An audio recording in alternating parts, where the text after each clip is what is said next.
Long time no see, folks. I've been busy trying to finish painting this car, or the shell of it. You know, before the summer was over. Now we are in October, so I'm rushing to finish it before the cold weather hits us and it becomes unpaintable, because you know, paint doesn't like cold. But I wanted to give you a status update. So over here you see some of the parts of the car that are already taken off of it. As you can see, the raw shell is over there with the stuff that I couldn't take off of. The reason being, I wanted to go down to the bare metal in every single piece and repaint instead of putting layers and layers of paint one after the other. Here is the trunk. There is one door. There is the other one over there. The doors are all, the handles and everything are taken off. I took all the trim pieces off. That is because I wanted it to be a good paint job. I mean, as best as you can do at home. But I used the wrong paint gun because I was rushing things. I used 1.3 tip instead of 1.8 that I should have used with 2K urethane primer, and I had some dry spray and sanding paper like surface finish. This is the primer, so I'm not too worried about it. I'm hoping it will sand off relatively easily, but I already tried a patch over here on this door and it's already smoothing out, so I'm hoping I won't need to reprimer all these stuff. And here is the booty of the car, which I couldn't obviously take apart, but all the paint is stripped. I did not record all the paint stripping process, but I will put a clip right around here.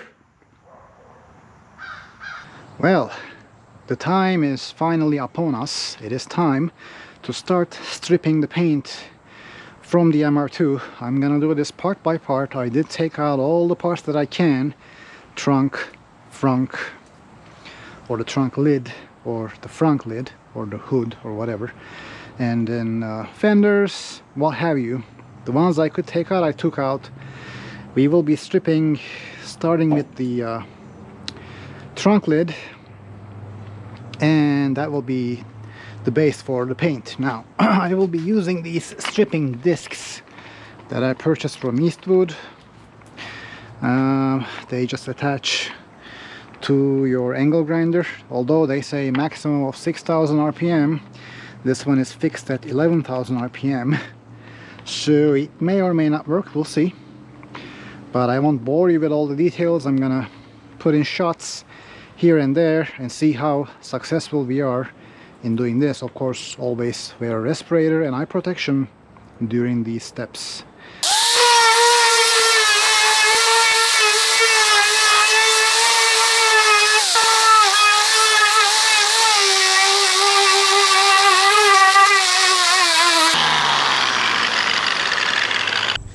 Sorry for the reflection, but I stripped it down to the bare metal with the big cleaning disc. Now, what we will do, and that leaves an 80 grit mark, by the way. This is the 320 grit disc. This will just give it a finer surface finish. I'll just apply this.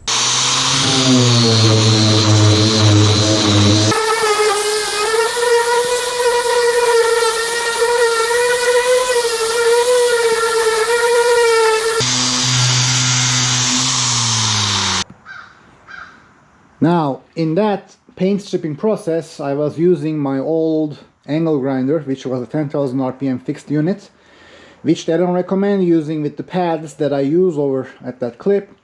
For the pads, I will throw a link in the description if you want them. I bought them from Eastwood. There are two pads, two right here. One being the tough or coarse one to get the paint and rust off, and the other one to polish it off, really.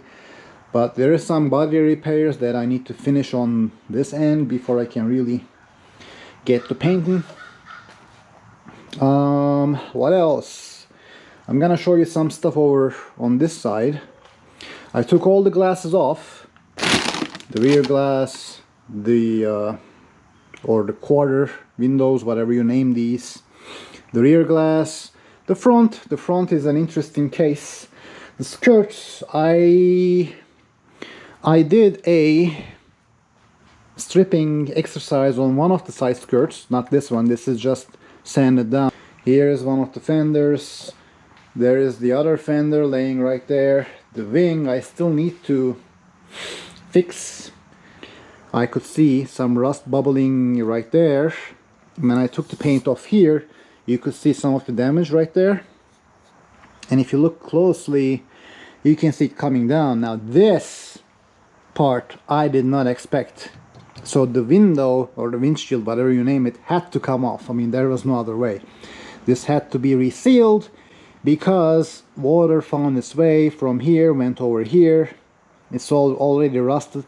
It may have leaked into the cabin, I'm not aware of, but it would have if I hadn't done this preventative measure. So be on the lookout. There is another rust spot here and some over here where the plastic bits supporting the windshield sits normally. So this will have to be repaired before a new windshield can be put in. I'm glad I took it off. It wasn't easy, but it was necessary. Moving on. Here are the bumpers. The bumpers have been sanded down with 150 grit. The hardest part was taking these old stickers off. If you leave them on and paint over, they are gonna stick like a sore thumb. Taking it off wasn't easy because it had been there for 30 years. Nothing pliable was left on it really. And I used a label and sticker remover to wet it down. Even then it wasn't easy, and I had to sand the whole thing down. Pretty much I sanded the sticker down to the urethane. So that's how it is on this. Again, I tried to strip the paint off to start fresh. Let me show you what happened right there. Now over on this side is the original bumper to the car you saw inside. You can see it's pretty much mangled. The urethane is all messed up. The reason being, I tried to use first the paint stripper made for plastics, which did absolute nothing. It barely scratched the surface like here, but it did not help remove the paint. Then I thought to myself, maybe I should use another type of paint stripper, something stronger, which I did.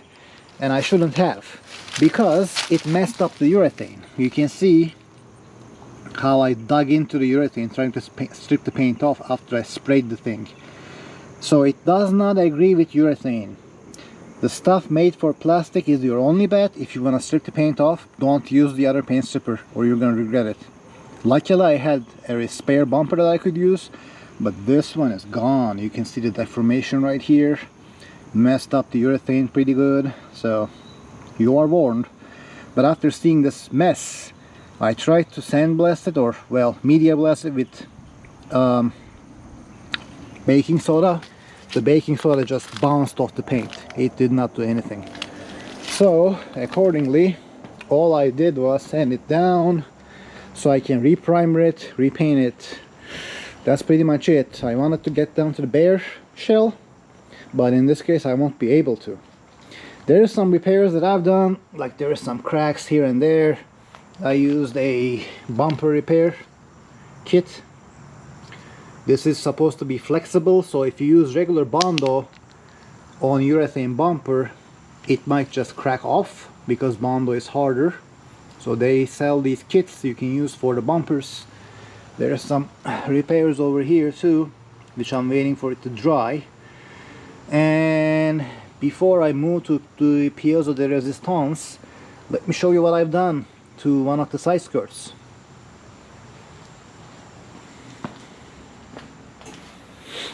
Now, you gotta excuse the mess, obviously, but this is one of the side skirts that I did media blast with baking soda. And I don't know if the camera can pick this up, but the surface has a lot of irregularities. It's not smooth to the touch. The baking soda is supposed to be the gentlest of the blasting media, that's the only thing you can use on fiberglass and plastic bumpers. because it also breaks on impact and it's not as hard as sand. Sand will chew through this easily, but I don't like the finish on this. Maybe it did go through the gel coat, maybe there wasn't a gel coat to begin with. I will try primering it, see what happens, but I'm not sure if the end result will be nice. I have a spare one again, which I might just sand down on the surface and try using. Alright, here are some peripherals, small things. Whatever these are called, these are the winglets at the engine bay, headlight covers. So I did use a small rotary grinder to take the paint off of these. So those are those waiting to be painted. And I believe that covers most stuff on the car. Let's move to the hood. Now, have I told you that these cars are made out of cheap steel, which is quite flimsy, and you can see I have patches to prove it. Now, what happened here, when you use those abrasive pads to grind the paint off, first of all, the paint is like, I should say, chewing gum on these. It doesn't want to come off easy, and no matter what they say, those grinding pads create heat. Heat does warp the metal. That's precisely what happened on the hood. Because this is so flimsy, it did warp and bend it out of shape. So I ended up with a bunch of high spots, which you can not really hide. And it was all over the whole thing. And I'm not even finished the Bondo work on this yet. But what ended up happening is, because you cannot really cure high spots, I had to hammer them down, make them low spots, fill them up with Bondo, just like here, so that I can have a smooth finish. Now, to show my point, let's go to this Now parts car. And this is a unmessed up hood, I should say. The paint is still on, and I can easily, I'm not sure how much the camera can pick up, but I can easily bend it with my hand. It's flimsy metal, it's not really hooked up to anything. I mean, there is some support bracketry underneath, but this part is flimsy and it will warp like nobody's business. So for that particular one, unless you want to end up with a patchwork of stuff like this, I strongly suggest the use of a chemical paint stripper, although you must be extremely careful because those are nasty stuff. But if you use abrasive grinding, God help you, because even if you're careful, you may end up warping it like I did. This took so long that it became a hindrance really to the project, but I'm getting there, hopefully. These are front lips that I got from Woodsport in UK. They came in okay shape. The gel coat has some imperfections that I needed to fill, also sand down. All it needs is now primer. That's the front of the car. I will be doing a lot of work there. I mean, once everything is painted and ready to go, I'll finish the stuff here first, because now it's accessible. So get new condensator for the AC, new radiator and everything. But that's a status update for you guys. But that's pretty much it. Hopefully I will be able to finish this within the October time frame without botching things up, and hope to see you in the winter time when I do mechanical work, because you know, you can finish the mechanical work in the winter, not the paint necessarily. Alright, if you want to help me out, drop a like and subscribe if you haven't, because you know, right now I'm at 193 subscribers, and that's not too far off from a million, only 990,000 something. You know, we can get there. I can always dream. Take care, stay healthy, stay safe. Bye.